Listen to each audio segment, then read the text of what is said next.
पहाड़ पर बनी अपनी गुफा में ले जाता था और उसे खा जाता था।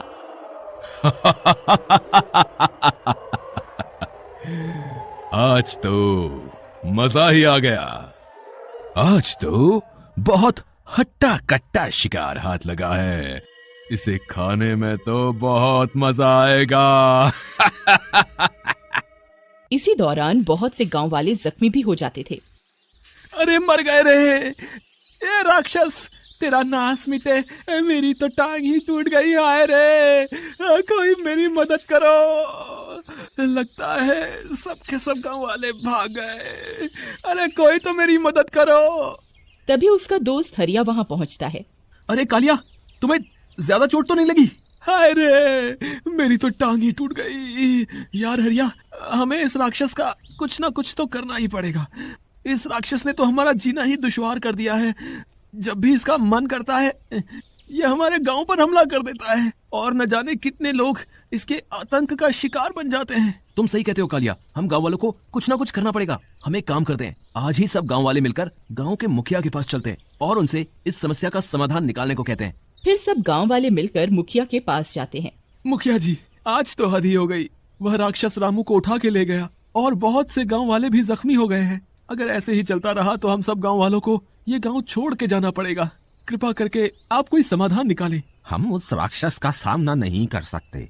इस समस्या का एक ही समाधान है कि हम खुद ही हर महीने एक आदमी उस राक्षस को भेंट स्वरूप दे दें ताकि वह गांव वालों पर हमला ना करे। मुझे लगता है मुखिया जी सही कह रहे हैं। अगर हर महीने कोई ना कोई खुद ही अपने आप को उस राक्षस को सौंप देगा तो उसे गांव पर हमला करने की कोई जरूरत नहीं पड़ेगी। तो फिर ठीक है, कालिया और हरिया, तुम दोनों कल पहाड़ पर राक्षस की गुफा पर जाओगे और उसे इस प्रस्ताव के बारे में बताओगे। अरे मर गए रे, ये मुखिया तो मुझे मरवा के ही छोड़ेगा। मुखिया जी, मेरी तो टांग में चोट लगी है।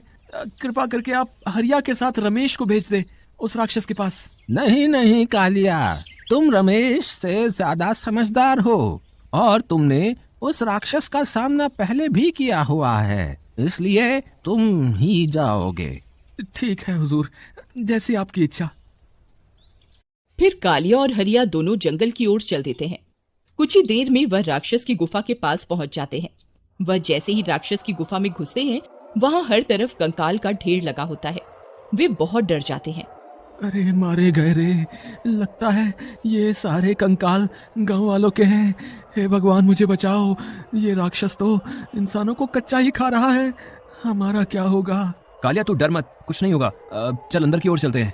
फिर वे गुफा में और अंदर की ओर चल देते हैं। थोड़ी दूर जाने पर राक्षस उनके सामने आ जाता है।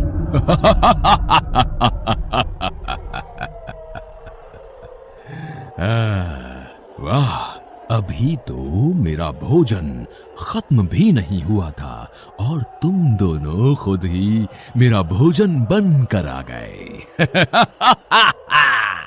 अरे मर गए रे, अब हम नहीं बचेंगे हरिया। ये तो हमें खाने की बात कर रहा है। राक्षस जी, हम गांव वालों की तरफ से आपके लिए एक प्रस्ताव लाए हैं। कैसा प्रस्ताव? राक्षस जी, आपको शिकार करने के लिए बार बार हमारे गांव पे हमला करना पड़ता है, तो हम गांव वालों ने सोचा कि आपको इतना कष्ट न दें, हम खुद ही हर महीने एक आदमी आपको भोजन के रूप में भेज दिया करेंगे ताकि आपको गांव पर हमला करने की तकलीफ ना उठानी पड़े। अच्छा, ये तो बहुत अच्छी बात है, मुझे मंजूर है। लेकिन एक बात याद रहे, अगर मेरा भोजन पहुंचने में देरी हुई तो मैं पूरे गांव पे हमला कर दूंगा और किसी को भी जीवित नहीं छोड़ूंगा। जी हम समझ गए हुजूर, आपके भोजन में देरी नहीं होगी। अब हमें जाने की आज्ञा दें। इतना बोलकर वह दोनों वहां से दुम दबा के भाग जाते हैं और इसी तरह एक महीना खत्म होने वाला होता है। अब देखो भाइयों, कल एक महीना पूरा हो जाएगा और हम में से किसी एक को उस राक्षस के पास उसका भोजन बन के जाना पड़ेगा। तो बताओ, कौन जाएगा उस राक्षस का भोजन बनकर?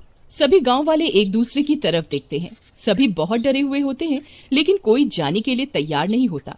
अरे घसीटा चंद जी को भेज दो, इनकी उम्र तो वैसे ही हो चुकी है, थोड़े दिनों में ये भगवान को प्यारे हो जाएंगे। क्यों ना मरने से पहले ये कोई अच्छा काम करके जाएं। क्यों बे कालिया, तुझे क्या मैं बूढ़ा दिखाई देता हूँ? हैं?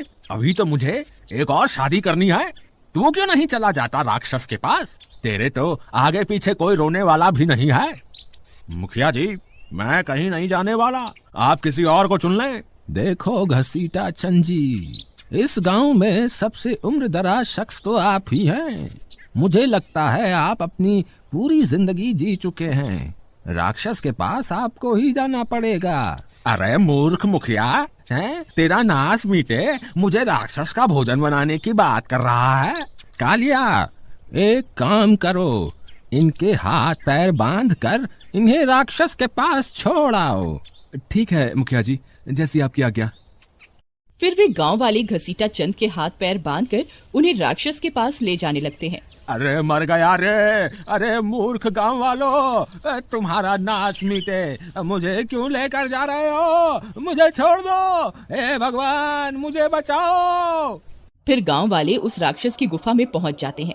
राक्षस जी, आपका भोजन तैयार है, जल्दी आ जाओ। इतना बोलकर वे वहां से दुम दबा के भाग जाते हैं। अरे वाह, ये गांव वाले तो अपनी जुबान के बहुत पक्के निकले। अरे ये क्या, ये तो कोई बूढ़ा है।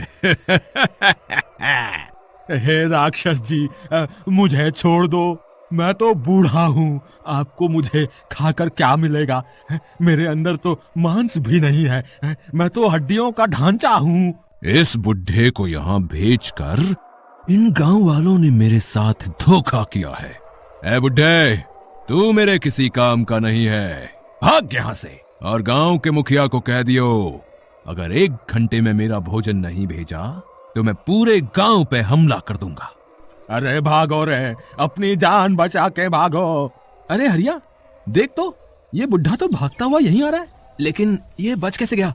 राक्षस ने इसे खाया क्यों नहीं? अरे मूर्ख गांव वालों, तुमने मेरे साथ ठीक नहीं किया, अब तुम सब भुगतोगे। अबे बुढ़े, तू बच कैसे गया? तुझे तो हम राक्षस की गुफा में छोड़कर आए थे ना। कालिया, तूने सही कहा, लेकिन उस राक्षस को तुम्हारे जैसे हट्टे कट्टे भोजन की चाह है।